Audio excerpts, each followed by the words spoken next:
I'm a very in the trenches type leader. I say, hey, cool, it's 8 o'clock, cool. I'm in the bullpen with them. I'm making calls with them. I'm coaching them on the calls. I'm showing them what good looks like. I think, methodologies like BANT and MEDDIC, they're good for like a salesperson. However, the issue I see a lot of times is companies, I'll say generally speaking, use it as like a checklist. I truly believe people aren't going to care if it's an AI written email or outreach if it's really relevant. You can use AI to help you understand all the personas. If you're new to the company, you want to figure out who are the key personas that we need to work with to make a deal actually happen. And typically, I look at 3 core levels I'm looking at, okay? I'm going to look at the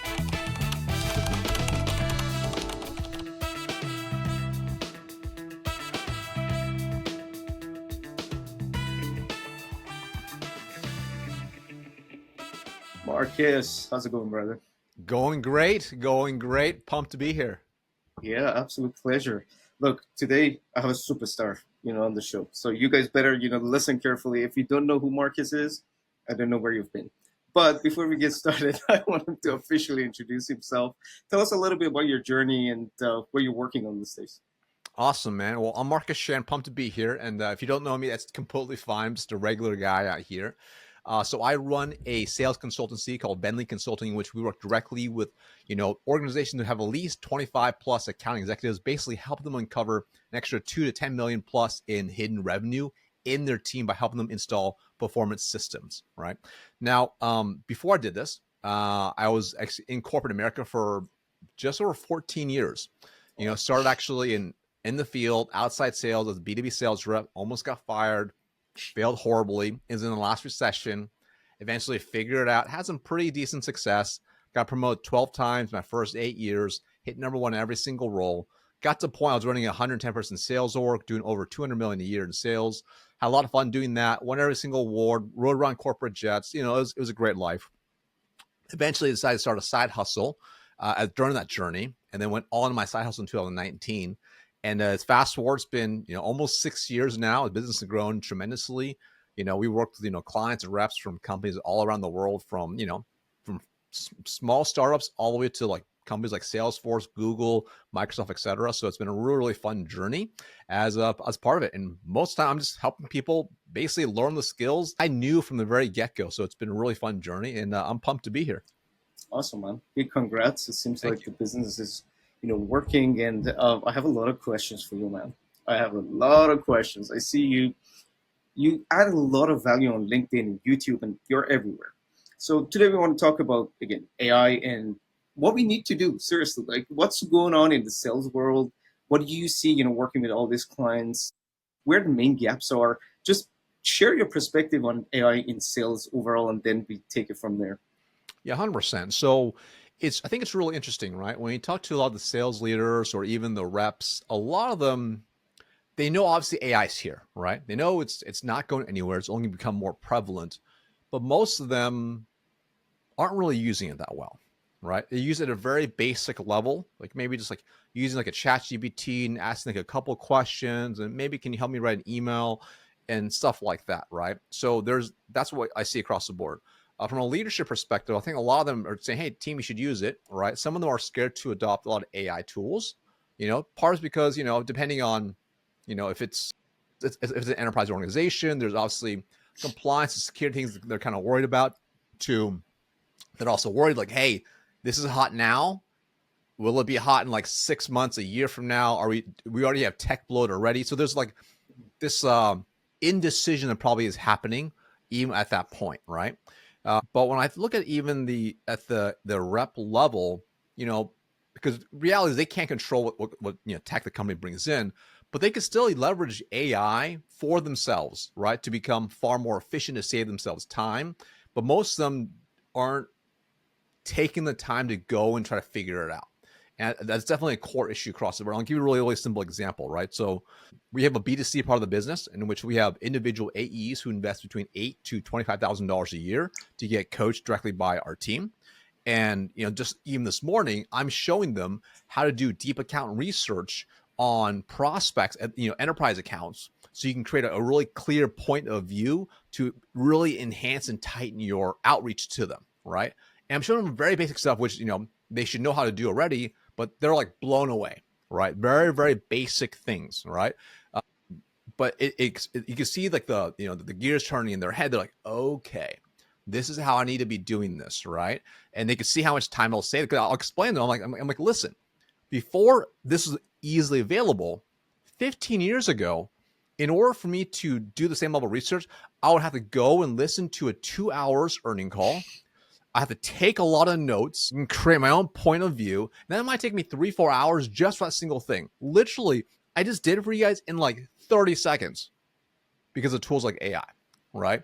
And that's just paying $20 a month on the ChatGPT plan, right? Like anybody can do this. So it's really interesting to kind of see across the board, but most of them are not truly adopting it, even at their individual level, which is a little bit scary to me. And leaders for sure are not doing it at all, even for themselves. This is insane, isn't it? I think it's absolutely wild. Absolutely wild. I guess, some people might call us, nerds, because it's really fascinating. We literally build a company, on top of LLMs, and we're not ashamed of saying it. Mm-hmm. And we see like some of these use cases that you're mentioning, only a few people really and truly adopt to it. And also when leaders come in and buy a tool, adoption is the new issue just to tackle. And it's not only the tech, it's the mindset that we need to shift. And I think it can open doors for enablers and also coaches to really position themselves as strategic advisors rather than someone who just take orders and ship some presentations or meetings. So I wanted to hear from your perspective, how should leaders start showing this to their reps to get better adoption, to change this mindset, if you will? 100%. So, I led teams for years, and one of the, and I've seen different levels of leaders really rise up and be really successful, and ones who absolutely struggled. And I found those who are most successful change management, which is pretty much what leadership is at all. You're always change. There's always change going on, right? How can you change and influence people to basically execute and do what you need them to do? The best leaders lead from the front, and they also do it. And I'm going to give you a really simple example, right? I remember taking over, and there's nothing to do with AI, but the principle makes sense in a second. I taken over a team, and they really struggled generating pipeline, right? And there were set things where the company said, hey, listen, like every Monday, Wednesday, the team needs to be in the office, 8 to 12. They're on the phones. They're making calls. They should be booking meetings, right? And that should be the norm. But some teams would do it and some teams would not. And most teams were just not very good at it, right? And reality was most of the time the leaders were armchair quarterbacks. They say, hey, team, you're out in the bullpen. Go make the calls, and then let me know how you do, right? And of course, the results are just kind of up and down. That's what happens, right? Now, that's not my style. I'm a very in the trenches type leader, right? So I say, hey, cool, it's 8 o'clock. Cool. I'm in the bullpen with them. I'm making calls with them. I'm coaching them on the calls. I'm showing them what good looks like. I'm teaching. When I teach them frameworks, I'm executing the frameworks, right? Hey, here's a new objection handling framework. Watch me do it live. So they're seeing me internalize, and I'm leading from the front. And what happens? Over time, the team starts generating more pipeline. What happened after the first year? We win team of the year. We crush everybody, right? We sent multiple reps to the President's Club. Was there anything crazy? No. I just led differently. So you bring us back to incorporating AI and really leading from the front. So what does that look like? And I look at even my own team. When AI started becoming a thing, I started using it myself to toy around, just being like a nerd, toying around, like, ooh, this is interesting. How can I start to use this for myself? And then I would show them, I would show them how I'm using it, right? And when they see it, they're like, oh, that's interesting. And then they see me like, nothing crazy, get tools like a Fathom or Fireflies to test out. They're like, oh, Marcus is like actually testing out like multiple, he's kind of see how to utilize this. Oh, and I'm showing them like that I'm actually doing it, right? So I'm leading from the front. I have the growth mindset, and by doing that, it's going to help them. So you put yourself now in the shoes of a leader. Say you're a sales leader at a large organization. Maybe they have not adopted AI tools across the board that you can deploy across the board. You don't have budget for it, whatever, right? But what can you do is you can start showing the team how to do things. So, hey, team, listen, like today we're going to do a training on how you could use even the free version of ChatGPT, and how we can take your last discovery call transcript from Gong. We could export it out. We can paste it inside. And because we're a MEDDIC shop, Okay, we use MEDDIC to qualify our deals. I wrote a prompt here, which sounds something like this. Act as a world-class sales strategist, and you lead with the MEDDIC methodology. I want you to read this transcript carefully that I have with this person. I work at this company. This is what I sell. I want you to qualify the deal in detail. Rate me on a scale of 1 to 10 for every single category, and help me understand what I missed, and then give me 3 recommendations on what I need to do next to make sure the deal progresses forward. Do it live with them, show them, blow their minds. So they're like, oh my gosh, that's amazing. And then give them action to do it immediately. So this is what I mean by getting in the trenches and leading from the front. So if you just tell them, hey, go do this, they're not going to do it. But if you show them and you help them and you remove that friction, lead from the front, it just increases the likelihood they're more likely to actually do it. What I'm hearing is, first and foremost, thanks for sharing the prompt, literally. Guys, just take it. Just get it started somewhere, right? Your point is absolutely valid. Like, I can compare 2 of our enterprise clients. We love you guys. All of you are amazing, but this is about learning, right? Yeah. One organization, the leader comes, I'm paying enterprise. I want your implementation team, get involved and give unlimited training to my reps and teach them how to do stuff. I have another enterprise, larger actually. Mm-hmm. The leader actually mastered how to use our tool. And sometimes I'm just like going in this one-on-one conversations, like, how the hell did you actually do this? Mm-hmm. Rebuild this, but you're so curious. Mm-hmm. And I think that curiosity is something that your reps can notice, because you know how to use the platform perfectly.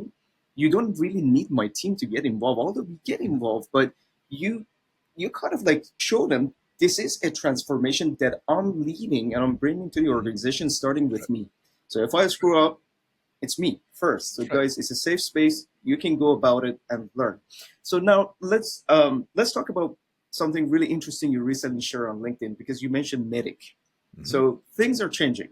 So in terms of conversations we're having, we see like BANT, MEDDIC. I would say they're serving us as a sales organization rather than the buyer. Mm-hmm. So I wanted to hear your perspective. I know you have a methodology. Why do we even need to change what we are used to, like all these methodologies that we adopted for many, many years, mm-hmm. and what we need to do to be more relevant to more educated buyers in AI era?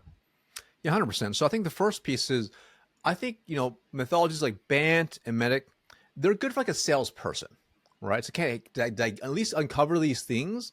And is this at least kind of worth my time? Which is good, right? You do need to have something like that. However, the issue I see a lot of times is companies, I'll say generally speaking, use it as like a checklist, right? So we'll use BANT because BANT's very simple. Like, okay, cool. Do they have budget, authority, needs, timing? We should close them. Well, that's not always the case, right?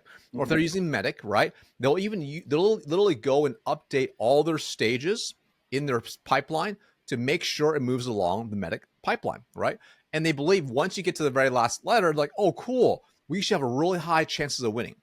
Which, if you follow MEDDIC exactly the way it's actually supposed to be done at a very deep level, which is, it's not a checklist, it's really is a scale, 1 to 10 for each one, like that could guide you towards that, right?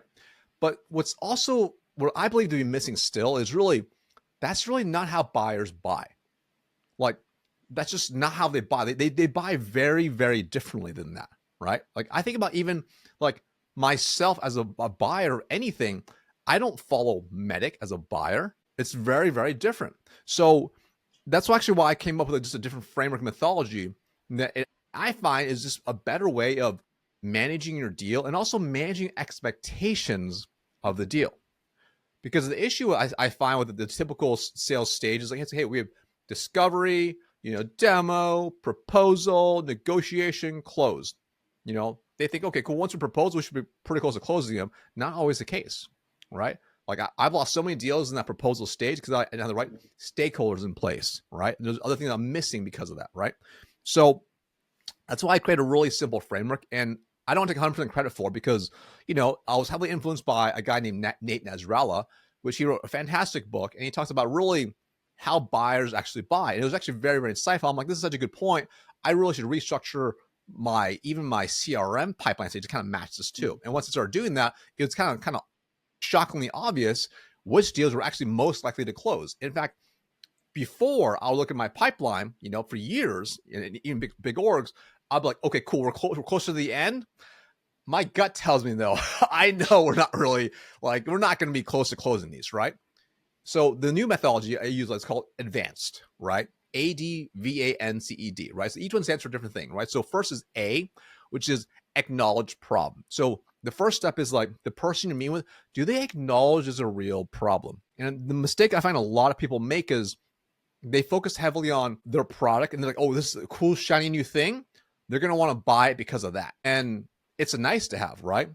But there is a reason pain meds outsell vitamins. Okay. Like pain and problem is always the driver. So number one, do they acknowledge the problem? So that's like very base level. Let's call it like, if they're in that stage, it's like 20% potential chances of closing, right? So that means, yes, they, you know what, Michael, we have a problem. I agree with you. Then it goes to D, documented issue. Now, but just be crystal clear, this is more for like an enterprise or mid-market type, opportunity. Do they document the issue, right? Is it written down in a business case, in a memo, et cetera, where it's like, this is a problem we need to figure out and solve. So it's really, really clear at that point. Then there's V, validated by the team. So at that point, you can only get to that stage if you have, if it's complex sales, like at least 3 or more core stakeholders. And that's usually going to be the economic buyer, the technical buyer. You're going to have the champion. You're going to have the user buyer. So you need to have the right players in place to make sure it's actually been like, yep, we all agree there is a problem and we need to solve this problem, right? If you're there, you already had a majority of people because most people are not having multiple stakeholders as part of the deal. Then there is A, authorized by an exec. So in the perfect world, we're always at the very top, and that's not always the case. Sometimes they go middle, or lower, and then kind of move up. So that you need to also have somebody that's literally going to give you executive sponsorship. So this is going to be the economic buyer. They can say yes when everyone else says no. They can say no when everyone else says yes. So it's very, very important. So they're saying, yes, we also agree this is a problem. And I want you, Michael, to go and talk to these other stakeholders now and also get their insights before we move forward with anything, right? That's a really powerful place to be, okay? Then you have a N, which is narrowed to the external. So meaning, that means they've decided at that point, yes, we need to go external for the solution. They can't do anything internally. They can't just live with status quo. They have to go outside for external help. That's a really, really powerful place to be, right? Like, it's like, I'll give you an example. I'm working on an opportunity right now. Like, because they already tried a number of other solutions, they advanced the deal much faster. They already acknowledged it. They already documented it. They had multiple people like, yep, all the execs were like, yeah, we need to fight. This is a problem we have to solve. It's authorized by the CEO. They know they have to go external. So like within like the first call, we're moving pretty quickly through, right? Not always the case for every deal, but that's really powerful. Because then the next is C, chosen as a vendor. So you get that level, they're like, hey, yes, we have to go external. And by the way, Michael, we want your solution. They may not be fully quite there yet. So at that stage, they're like, okay, we want you as a vendor, but maybe we need to do a proof of concept. Maybe we need to do a trial. We still just need, we know what we're doing is broken. We need something external. We need your AI tool. Like we want to make sure you're the best one. It's you and like 2 other people, right? So now that they narrowed, then they choose you as a vendor, boom, great. Once they've chosen you, then you go into E, establish a timeline. So, all right, now we decide it's going to be you, Michael. Okay, here's our implementation timeline of this dead end date to basically launch. Here are the milestones we have to basically accomplish leading to that point. It's clear, it's documented, everybody knows what it is. You're getting pretty close to the end at this point, right? And then the D, deal terms finalized. Once you doubt it, cool, that sounds great. Let's just make sure we take care of all the paperwork, the commercials, and you're like 90% there at that point. And that's really more how complex buying decisions actually are made, because it's usually that complex of a deal. So if you can make sure you're mapping your stages this way, you can just tell like, okay, wow, this is actually pretty far along. Like for example, I have a handful of deals where we've already been chosen as a vendor, but there's some timing of when it's going to be implemented. So we don't have the actual timeline established. So I'm like, okay, it's not a done deal. I'll say we're like 70% chances are going to close. We're already decided, but there's some timing we have to do, some hiring they need to do. We're going to wait a little bit. We'll kind of work them through before I feel really good about the deal. So that's why I framework like this can be really powerful for even whether you're an AE or you're a leader to kind of run through your deals like, hey, do I have all these steps? If you have all these steps and you think you're going to close, chances are pretty good you're probably going to close. However, if you are missing steps here and you think you're going to close, you're probably wrong. I love this. I love the fact that you got tactical and really, broke it down. And what's interesting about this, framework is that it's all about buyer. We That's didn't talk about like running your band, to your Right. point. Like, hey, do you have budget? Do you have timeline? Right. Do you believe your reps burn leads practicing on client calls? When it comes to giving them one-on-one coaching sessions, you just don't have the bandwidth, so you get rid of them altogether? Or maybe you notice that your team spends a lot of time on non-revenue tasks like taking notes, updating CRM, or drafting emails. These are the exact challenges we solve for other revenue leaders like yourself. With SellMeThisPen AI Coach, you can offer your reps role-play sessions at scale while automating one-on-one coaching sessions based on your best practices and methodology. Also, AI will take care of all their non-revenue tasks, like note-taking, CRM updates, draft the email for them, so they can focus on constant improvement while you're focusing on one thing and one thing only, revenue growth. If you're interested in learning more about the clients we are working with or use cases that might be beneficial to you, check us out at SellMeThisPen AI.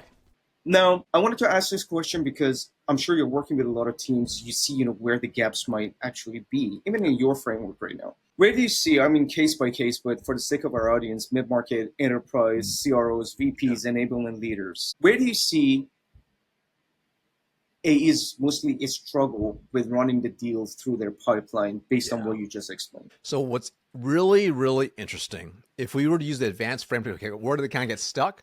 I'll say number one is even having an acknowledged problem, like literally stage zero is what I call that. Like, so they're like, yeah, I think it's a problem, but you know what? I think I'm interested. Let me just kind of see what it is. So they get really these happy ears.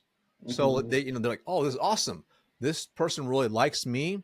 They think it's really great. They're going to go and talk to their exec now, right? And try get buy-in for this. And it's like too late in the deal. Build a relationship. Right. Build a relationship. Right. So like, they're not even like, they're like literally stuck in like, an acknowledged problem. They don't even move to the next stage. Right. And from a very tactical perspective, like where they could solve this is literally in the discovery phase, like by really asking the right and deep questions and uncover what the true cost of inaction is, what is actually impacting, what's the ripple effects towards the company, how it impacts the department, the company, etc., how it impacts other stakeholders. They focus heavily more on that up front. You're able to have more momentum through the deal, right? The next place I really see, because let's say, for example, because sometimes, they get a little bit lucky, if you will, and it's like an inbound lead. So inbound lead, generally speaking, they've already acknowledged it's a problem. So it's like, that's great. The problem is if they reached out to you, they reach out to other people as well. So they know it's a problem. They might have already documented it, right? So then people get really excited and they miss the V validated by team. So they only get maybe a couple stakeholders in the deal and they don't get all of them, all the right ones to be specific. And they fool themselves in thinking they have a viable opportunity. And this happens all the time. So for instance, I was just talking to an AE this morning and I was asking like about this larger opportunity, where they believe it got stuck. She's like, oh yeah, this is this deal. We had great rapport. We had gone through, we got the proposal, the demo. It's been amazing. And then they ghosted me for 5 months, and then finally they reached back out as a different person. They reached back out, and they're maybe interested in opening conversations again. I'm like, that's awesome. If you could look back in hindsight, what would you do differently? And she had no idea. She had absolutely no idea. I already knew. I'm like, okay, who else did you have involved in the deal? She's like, well, it was like these two people. I'm like, cool. Who is the economic buyer? Well, like, I'm like, good example. So she thought this deal was like a done deal, but here she was actually stuck literally in the earliest stages. So that's why I think a lot of times, and from a tactical perspective, the solve realistically is if she had done a better job with discovery and also multi-threading the deal and getting executive alignment, that would have increased the likelihood of it actually progressing forward and not stalling. But the issue was she had not done a good job of discovery and multi-threading, so she's only working to solve a low-level problem and not the high-level problem. So she gets stuck down here, and the deal stalls out. I really like this. Like, to your point, it really starts at discovery. Do we have a business problem to solve? But you actually took it a little bit further. Said, hey, do we have the right people actually in the room? or right. who's going to be involved, because sometimes, we get the champion and Mhm. they're excited, we're excited, everybody gets happier. Let's Right. walk through this path together. And then, we miss the deal and we don't even know, what happened. Considering the fact that many of A's that at least I spoke to, they don't know about the buyer persona. They Mhm. don't know Oh, yeah. about their challenges. They don't know how to project manage that deal, especially mid-market enterprise. Right. To really actually teach the buyer, especially if you don't have, high-level economic buyers or technical buyers, you got your champion who needs to navigate this internally. And so many things happen when you're not in the room. That's right. So 100%. that champion goes in and maybe they don't know how to navigate. They don't know your value proposition. They don't know how to position you. How can we leverage AI? Maybe it's just a loaded question. Mhm. To even learn this as an individual, just Sure. imagine my company doesn't want to change its MEDDIC, its Yeah. BANT, whatever it might be. How can I do Mhm. better myself, Mhm. educating my champion to basically sell this solution internally? Well, I think the first piece is you can use AI to help even help you understand all the personas, right? So realistically, like the first thing you want to do is if you're new to the company, you want to figure out who are the key personas that we need to work with to make a deal actually happen, right? And typically I look at 3 core levels I'm looking at, okay? I'm going to look at the end user level, right? This is like a low level. This is a manager, director, maybe even lower than that. So that's one persona. Then we have department level, the oversee departments. That's usually a VP, maybe a director, but VPs and directors. And then we have like company level, which is usually execs. And I'm not talking about VPs, I'm talking about like C level, right? So identify what are those core personas. And I'll literally use AI and say, act as a world-class sales strategist. I am an AE. I am a sales leader who works at this company.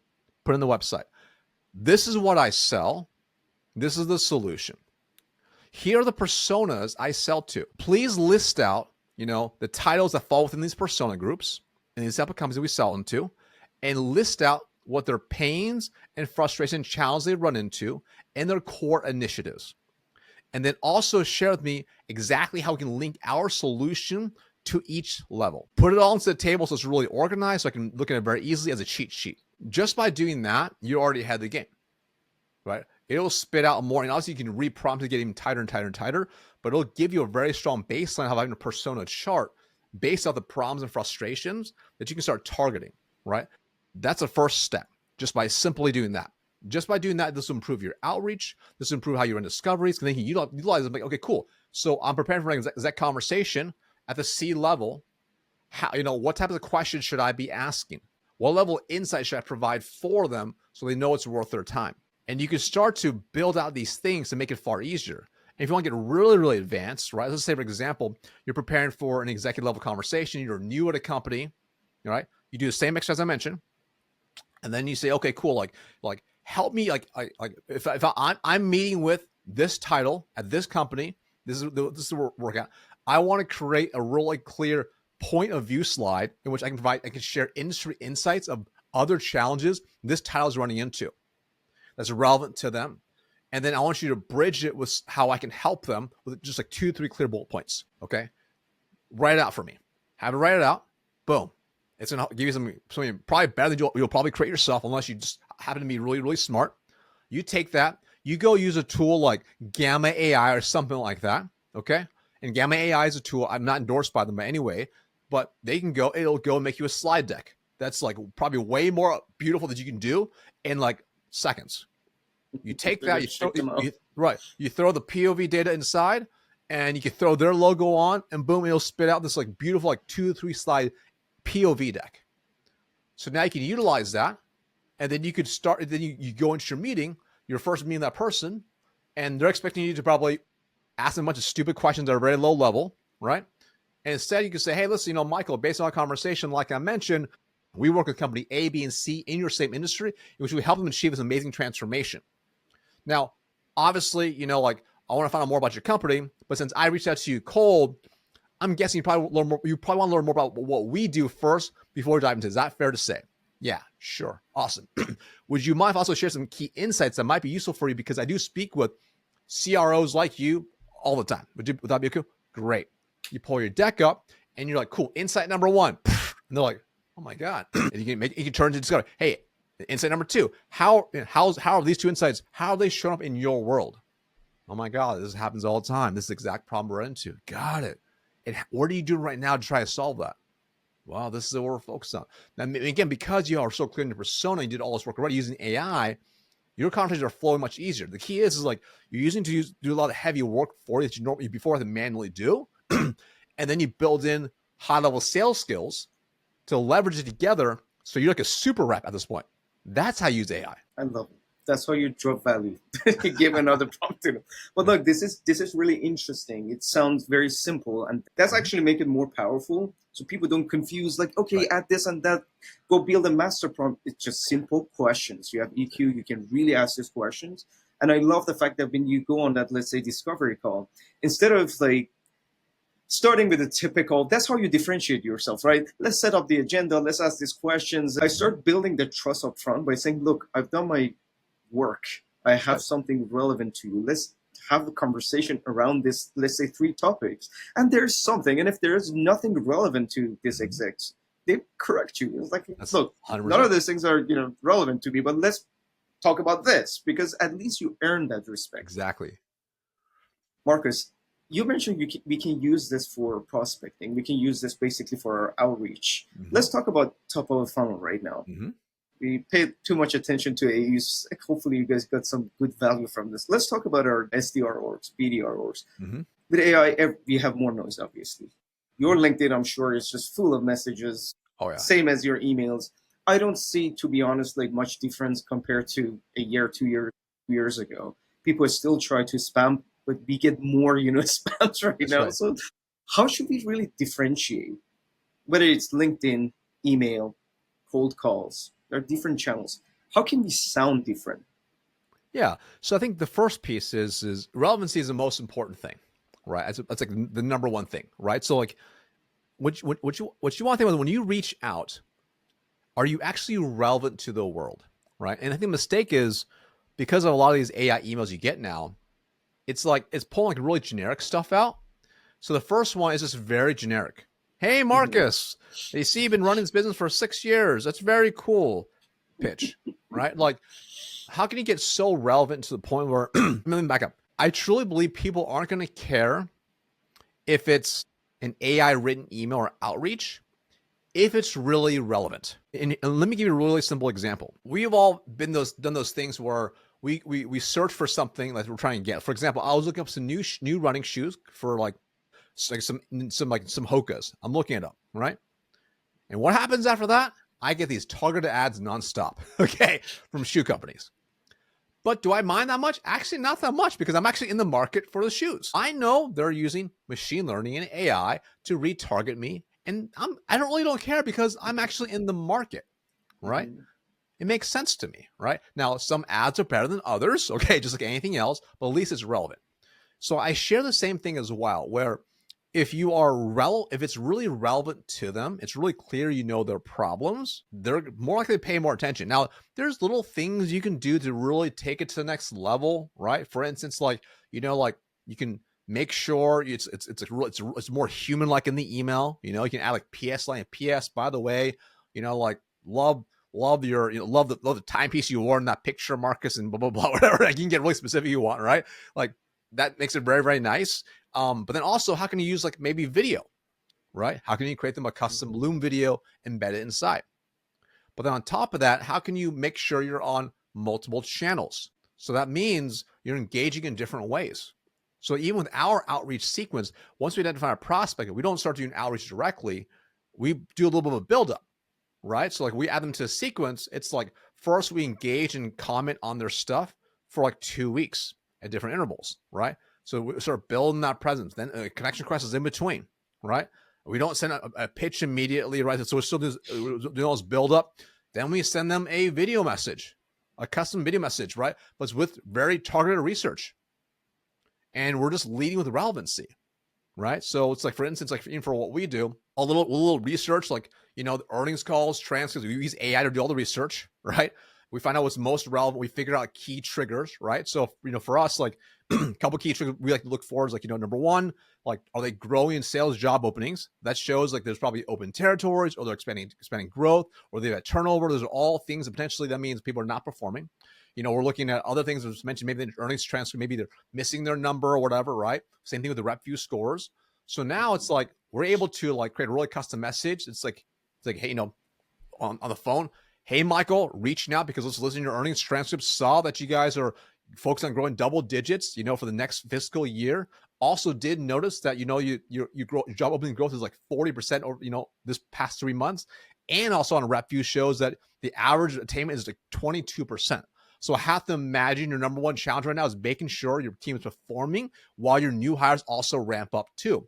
That's something we specialize in. Are you open to a conversation? So it's like super relevant and it's super personalized and it's video. I'm cutting the noise in many different ways and we're in multiple different channels. So it's like we have calls, we have emails, we have LinkedIn on the comments, we have the DMs, we have like multiple ways to engage with them, right? We even have gifting built in too. So that's how you start to stand out. We sort of leverage as a whole ecosystem versus just like one single path. Now, I'm talking about this, these are all enterprise opportunities. So like we have less opportunities, so we have to be far more targeted. If you're in the SMB where you have like thousands of prospects potentially, a little bit different, right? You can kind of hit them in one single way. But I think if your company does really good marketing, they should be leveraging their marketing to really help guide the prospect as well from the back end, from retargeting in ads in different ways to kind of push them through the process as part of it too. You know what I love about this? Like you didn't exclude anything. Yeah. So it's like even 5 years ago, we still do omni-channel because some people are not just on LinkedIn, and some people don't answer their phones, and that's fine. But you still don't want to lose your opportunity. And when you get closer to your ICP, someone, for example, in manufacturing, they still pick up their phone. Mm-hmm. They don't hang out on LinkedIn. So you can, again, refine it. But your main point was relevancy. That's what I love. You don't need to come up with some crazy, funny, fancy ideas just to personalize, because I've seen this as a trend, add a funny, gift. These things are cool. But if relevancy is not there, I might smile and say, okay, thank you very much, spam. Goodbye. Right. Next. Now, speaking of, again, research, you shared a great example for, B2B space. You got RepsView, you got, their sales, LinkedIn Navigator, you can see headcount growth. This is amazing.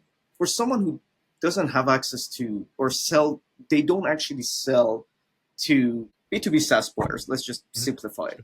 They have target audience that, might not share a lot of information. Mm-hmm. Where should we start our research? Like LLMs are very smart right now, but what other ways we can actually get this insight for a reach out? Yeah, so a good example is this, right? So I was literally just in that call I had earlier today. The company they're looking into is like they're actually in tech, but they're just a smaller company. So there's not a ton of data around, right? There's no earnings transcript. There's no 10K report. There's nothing like that at all, right? So like the first step is like, number one, you pull up your favorite LLM, right? You search it there, okay? If it's not there, then you go, maybe you try Perplexity AI, okay? You search them, but also search that person too. So search the individual you're actually going after as well, right? And if you still can't find anything, then you go and you take a look at their website. You see what's actually available. Because maybe they're so new or maybe they're so like below the radar. You just start to research them and see what can you find out there, right? Like that's why when we do a search, we'll start with AI first now, but then we can't find, we'll still go to Google. Just see, is there somewhere else in the interwebs, if you will, that we can find? Now, let's just say, for example, there are ghosts. That happens every now and then, especially some of these maybe older industries. Like they don't put any content out. They don't post a single thing. Like if you try to look them up even on LinkedIn, they're not even on LinkedIn, the contacts, right? Or if they are on there, it's just like there's no headshot, and like they've never commented. Like there's like nothing on there. Their profiles like CEO at the company, 1989. That's all it says. Like you're like, they're like not. They're not on Facebook. They're not on Instagram. They're like nowhere, right? That's okay. So if you're going to do in the perfect world, you can have a level of personalization. This is why I mentioned one of the first steps is you need to know your personas inside out. So then you have to think, okay, cool. So what persona does this person fall into? So then you can create a hypothesis of what you believe about that person. And you go from there, right? it may or may not hit, but at least you're coming in educated with a guess of probably what they are. So let's say, for example, like manufacturing, kind of an old industry. Maybe let's say they manufacture light bulbs. Okay, like they've been around for like 40 years, whatever. Okay, what other manufacturing companies potentially have you worked with in that at that level? Let's call it CEO level. What are the challenges they worry about? Based on the data you have, you probably can figure out roughly how many employees they have, right? If you use other tools like data tools, maybe estimated revenue as well. Okay, cool. If they're an estimated $50 million a year light bulb company, manufacturing company, what are other manufacturers on the same level? What are their problems? What are the challenges that person's running into? And how can you tie your messaging out to that specific thing?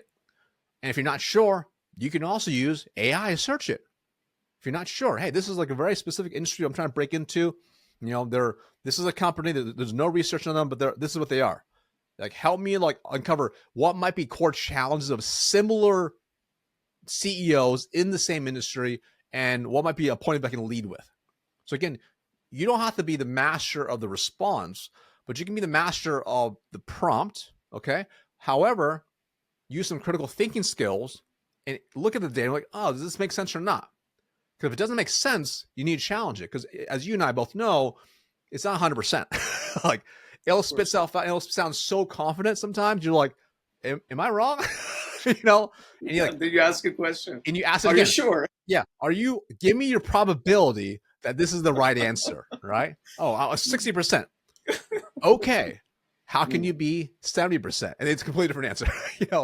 So you apply a little bit of critical thinking skill, which is critical, right? To do that.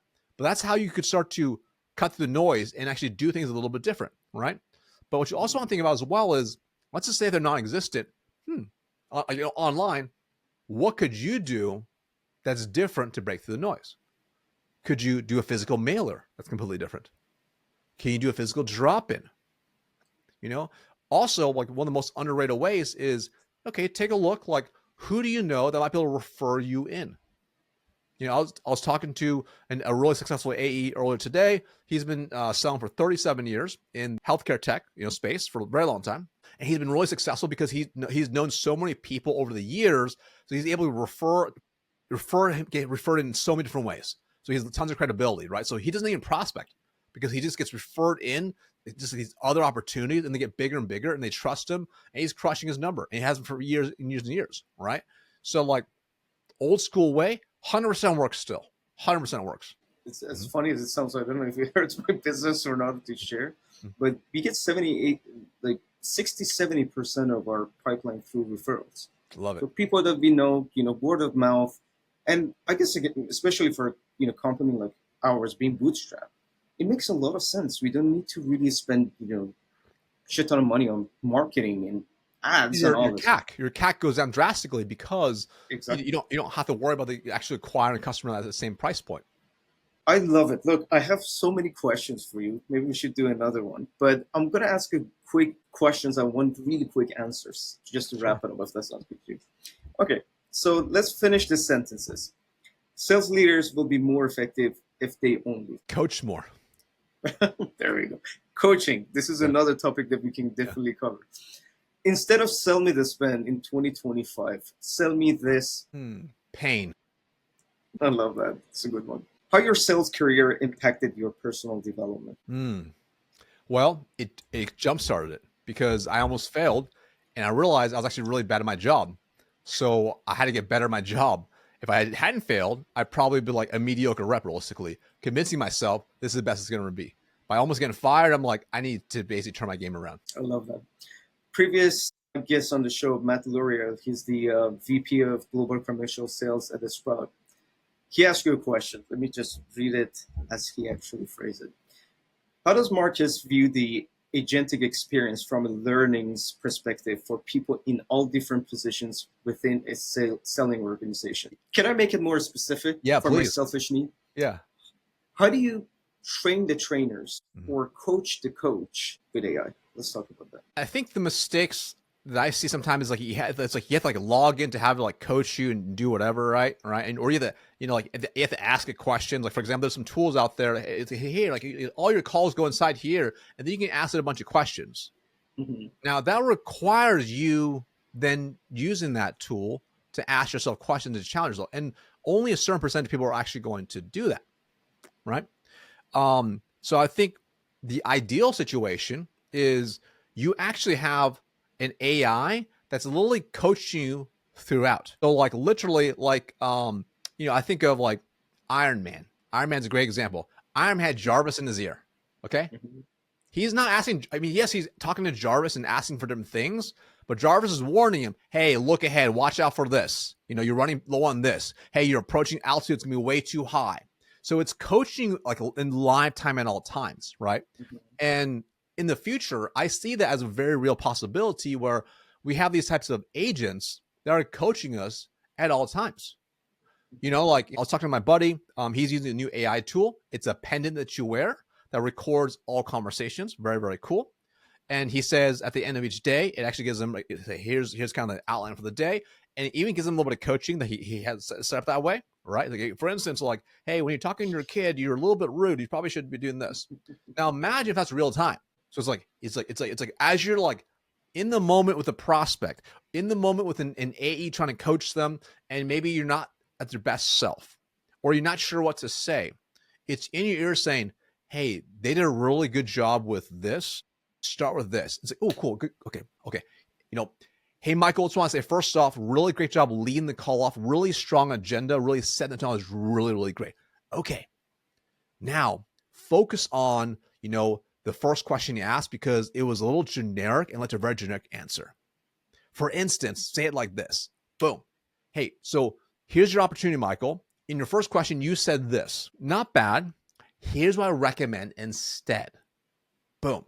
So it's literally an in-line. So that's what I see as really the key way for the future to help you become far more effective as a leader, as an AE, really in any role, is having that a coach at all times that's in your ear to help guide you. That's awesome. I'm going to build you, Marcus. I'm going to put it in my ear. Beautiful. So our next guest is Christopher Swanson. Mm-hmm. He is the VP of Digital Learning and Development at a company called the Mac. So what's anything you wanted to ask him as our next guest that you could share with us? In the world of today's AI, what's the decision process criteria you walk through to make decisions for the right type of AI for your business from a short-term perspective and long-term perspective? And how do you justify that internally to get buy-in to other stakeholders? I love that. It's a great question. Marcus, I really enjoyed this conversation. Again, it's a pleasure having you on the show. If someone wants to reach out, can they? Super easy. You can hit me up on LinkedIn. Just look up Marcus Chan. It's pretty easy to find. Or head to bentleyconsulting.com and send me a note from there as well. Awesome. Guys, I hope you enjoyed. And I guess until next time. Bye for now. Thanks so much.